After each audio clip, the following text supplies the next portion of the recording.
Colombian football, a tale of triumph, passion, and glory. But beneath the surface of this beautiful game lies a darker, more complex story.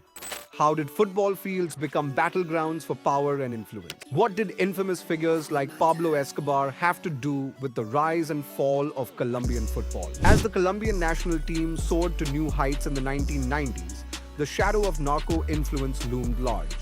Stadiums that should have been havens of sportsmanship became arenas of corruption and fear. What secrets were hidden behind the roar of the crowds and the flash of goals? Join us as we unravel the intertwined history of Colombian football and the drug cartels. From the glitz and glamour of international victories to the chilling undercurrents of crime and violence, discover the untold stories that changed the face of the beautiful game in Colombia forever. How did the world's most notorious criminals shape the destiny of Colombian football then? And what legacy did they leave behind? This is the story of football and narco involvement in Colombia, and you are going to want to subscribe to this hit series on our channel because it's going to be spicier than the hit Netflix documentary. The Colombian drug trade initially revolved around marijuana. During the 1950s and 1960s, Colombia became a major producer and exporter of marijuana, primarily to the United States. This period saw the development of smuggling routes and the establishment of initial contacts with international buyers. In the late 1960s and early 1970s, Colombian criminals began to shift their focus to the more lucrative cocaine trade.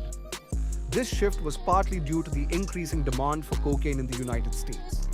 Colombian traffickers initially imported coca paste from Peru and Bolivia and refined it into cocaine in Colombia before exporting it. Interestingly, at this stage, neither Colombian clubs nor their national team were world-renowned or even having continental success.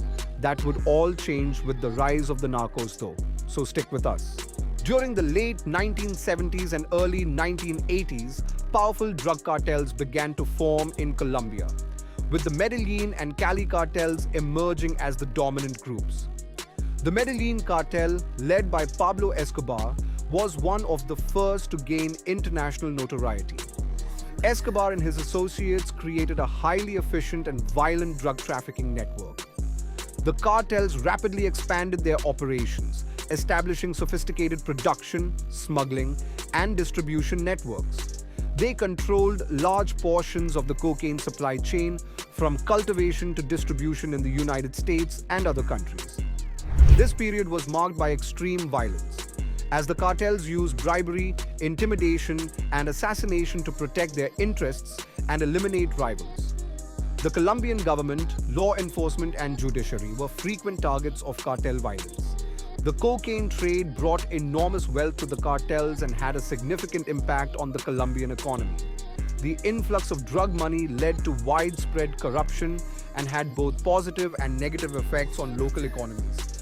So yes, basically it was all kicking off in Colombia, and things got progressively more serious as cartels got bigger, richer, and infinitely more powerful. Powerful enough to transform the football history of the nation. If you have watched the hit Netflix series we alluded to earlier, or perhaps you are just a South American history buff, you will know that two of the biggest cartels on the planet were those in Cali, Colombia, and Medellín, Colombia. The latter, of course, belonged to the infamous drug lord Pablo Escobar. And just like with everything his property needed to be the biggest and the best. In the form of Nacional and Independiente, Medellín boasts two of the biggest and most popular football teams in Colombia. But Cali is also home to América de Cali and Deportivo Cali. Four of the best supported teams in Colombian football, two cities with big rivalries for more reasons than one, and soon the narco rivalries got engaged in these city rivalries by way of football, as well as drug trafficking. Pablo Escobar is famously linked with Atlético Nacional. His financial support helped the club attract top talent and achieve significant success from relative mediocrity. Meanwhile, América de Cali was heavily backed by the Rodriguez Orejuela brothers, leaders of the Cali Cartel. Their financial support helped the team become one of the most successful in Colombian football during the 1980s. These football clubs were like toys for these big money drug lords to play with, and perhaps a less violent way of marking their territory over one another.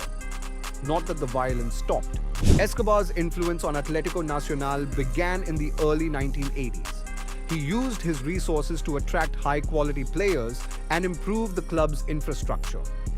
Escobar didn't officially own Atlético Nacional, but he heavily financed the club. He used his wealth to sponsor the team, providing significant financial resources for player acquisitions, facilities, and overall club operations. The Rodriguez Orejuela brothers of the Cali Cartel were more directly involved with América de Cali. They provided substantial financial backing, which allowed the club to purchase top-tier talent and improve its competitiveness. Their involvement was more overt, with the cartel using the club as a means to launder money and gain social prestige. The investment strategies varied, but generally the cartels did not hold back. They injected large amounts of money from the beginning to quickly elevate the club's status and performance. This was part of their strategy to gain rapid influence and legitimacy through visible and successful ventures. It's no surprise, therefore, that this turned into on-pitch success, with Cali lifting their first national title in 1979 and winning 5 years in a row during the mid-80s. Nacional added national titles as well as historic continental success in the 80s too. In 1989, Atlético Nacional won the Copa Libertadores, becoming the first Colombian team to achieve this feat. This success was a direct result of the substantial financial backing that allowed them to build a competitive squad and outshone the incredible domestic success of América de Cali. América de Cali reached the Copa Libertadores finals 3 times in the 1980s, in 1985, 1986, and 1987, but they did not win the title. Their consistent performance at the highest levels of competition was a testament to the cartel's investment, but they will always regret how close they got to international glory. Glory too that would see them in a better light than national in the history books. The level of competitive football at the time does suggest significant investment though, and you can imagine how fierce this narco-football rivalry was. If you like mixing your history and geopolitics with some football madness, then hit the subscribe button and join us in our next video.